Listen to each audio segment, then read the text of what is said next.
The reason we've got the girls here is because we have an urgent warning which has been issued with a deadly heat wave sweeping through Europe. Record temperatures of over 40 degrees. The unprecedented heat hitting earlier than usual has already resulted in multiple deaths and numerous missing people, intensifying concerns for holidaymakers. Yeah, so Laura Tobin, who, of course, the meteorologist from Good Morning Britain, has joined us alongside Dr Zoe to find out a little bit more. Laura, we've been moaning over here about where summer is. I know that you said on Lorraine earlier in the week it's next Monday. Yes, it all starts for sure. out. We're going to be all right. Summer, book it in. We're holding you to it. Europe, it's a very different story because some of this heat that they've been having is extraordinary. Well, the crazy thing is, it is just June. Some of these temperatures they've been experiencing in the mid-40s, and normally what we'd experience later on in summer, like in July, maybe in August, but they're having them now. So right across Greece, record-breaking temperatures for June. We've seen parts of Turkey having wildfires as well. This is called fatalities amongst British tourists. Of course, the fatality of our lovely Dr Michael Mosley, which is absolutely devastating.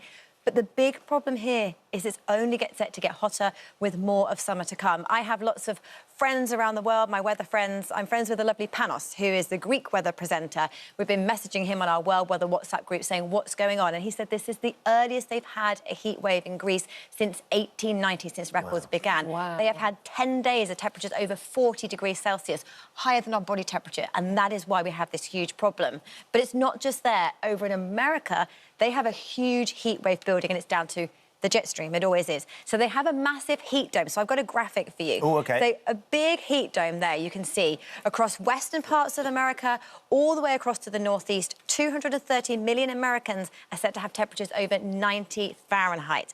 Then the jet stream dips across us. That's why we're so unsettled. That's why we've got the rain and the cool. We had the torrential rain in Germany yesterday for the football. Yes. But another heat dome you can see through eastern areas of the Med. So temperatures there are about 10 degrees above where they should be for the time of year, and it's set to get hotter. And all of these temperatures actually have shifted over to the Middle East, across to India, Pakistan, where they have 50 degrees over the next few days. They have no water in some places, no electricity in others. And the point is, it is June. It's going to get hotter in July, and it's all down to climate change, more emissions, higher temperatures. These are set to get more extreme. It's the extreme weather events that we're getting that is so compelling, and they're all more likely because of climate change. A report out last week, Mexico had a heat wave last month, and they know it was 35 times more likely because of climate change, and that's why it's just so worrying. Wow. Well, shall we speak to somebody who's feeling the heat right about now? We can go live to Laura and Ross College, who are currently on their boat around the Ionian Islands. To be honest, I have very little sympathy right now, Ross, because it looks absolutely glorious. Idyllic. But Understandable. But view aside, can you just explain a little bit? You've been travelling around on your boat for the last 2 years. You've got your two boys, they're 12 and 9, on the boat with you. What has this summer been like for the two of you so far, or for all four of you? Well, we actually live, work, and we're YouTubers on the Greek islands, so we've been here for quite a while now. And for us, trying to live in this heat is a very different experience to perhaps visiting on holiday where you can, you know, jump in and out of a pool. Although we are surrounded by one at all times. But we have noticed that it's significantly hotter here now in June than it is normally at this time of year. It's like July, isn't it? Yeah, it's absolutely. So we're already having to adopt habits that we would usually use in the middle of the summer months in June. For example, it's 32 degrees here today. Usually it's between 20 and 29, but it's set to soar to 39 by this weekend. Oh, gosh.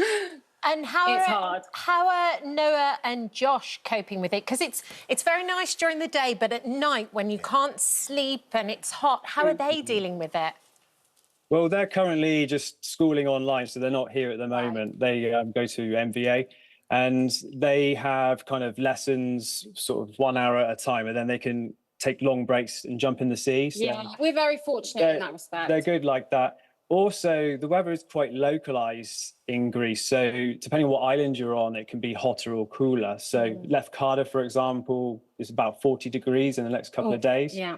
Where we are here is more like 30, so it's a bit more bearable. So I would say, just adding to that, for people who are planning to visit Greece, pick islands that are windier. Breezier. There are areas of Greece that are much windier than other areas, and they will be the great places to go because you get some reprieve from it. But most importantly, just be careful. Like the sun is a silent. It Can't think packs of a the word punch. for it. Yeah, yeah, absolutely. You need to be very aware of the heat. OK, well, thank you, Amazing. Laura. Thank you, Ross. Sailing Holly Blue is your YouTube channel, so if you want to go and Yeah, thank see you. the exploits, I can't imagine you'll eat despite the heat. Are you guys ever going to come back?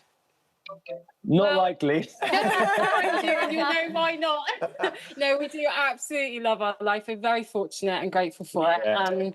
But yeah, we're very happy. So Yeah. Good. Lovely that you can be that agile. Thank you for joining us this morning. Absolutely. I mean, it's really interesting for having us. the point that Laura's making there. You've got to be aware that the sun can be a silent killer, I think is what she was going to try and say. Yes, absolutely. And I think one of the things to be aware of is that when temperatures get to about 40 degrees in the evenings or when the sun's setting, it might drop to 30 and it's like this false sense of security that then you think it's cooler, go out, but that's still very, very hot.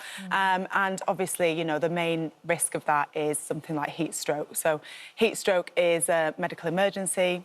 It kills people, especially people who are older and babies and younger children.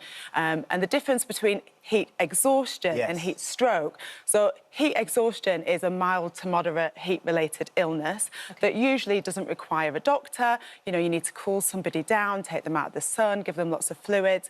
But heat stroke is when your body's lost the ability to regulate your own temperature. And temperature goes usually above 40 degrees and it's life-threatening and requires urgent medical attention. So at that point, you have to get to a hospital or... You need it, yes, it's 999 or emergency services. And like Laura was saying, when the temperature outside is above 40 degrees, if you don't take measures to keep cool, then your body temperature can get to that 40-degree threshold when heat stroke is likely. So what are those measures we need to be taking for us and also for our kids who are incredibly vulnerable? Also the symptoms that you might notice, because I've suffered from a bit of heat exhaustion. I was in Haiti years ago, just after the earthquake, and I know that I suffer from heat exhaustion. I would probably call it heat stroke till you've said that now. But what are these symptoms? It crept up on me. Yeah, so I think, I mean, the measures to protect yourself if you're away is firstly keeping out of the sun and out of the heat in the hottest hours, so between 11 a.m. 3 p.m.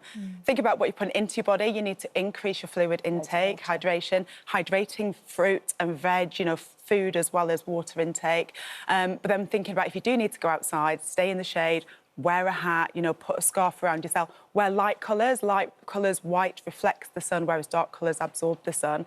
So the symptoms of heat exhaustion are... You feel generally unwell. You can feel dizzy, maybe, but you're alert and you're awake. You're not confused. I've got a list of symptoms here. You might feel headache, you might feel sickly, nauseous, sweating, excessive sweating and clammy, cool skin and increased heartbeat. Generally feeling unwell in extreme heat is heat exhaustion. Heat stroke is different, so that tends to be when the temperature's gone above that 40-degree threshold, your body's no longer able to regulate. So rather than sweating like you'd expect, people tend to have very hot but dry skin because your body's stopped being able to sweat to regulate temperature. People may be confused, so an altered level of consciousness, so confused, either loss of consciousness or very, very drowsy or having seizures, you know, anything like that, medical emergency. And with young children and babies, just think about if they're more drowsy than they should be, if they're not having wet nappies, if they've got no tears when they're crying, all signs of dehydration. Prevention better than cure, Absolutely. is what we're saying. Always. Thank you, Zoe. Laura, good to see you as ever. Very Thank nice you to for see your you. graphics too. Now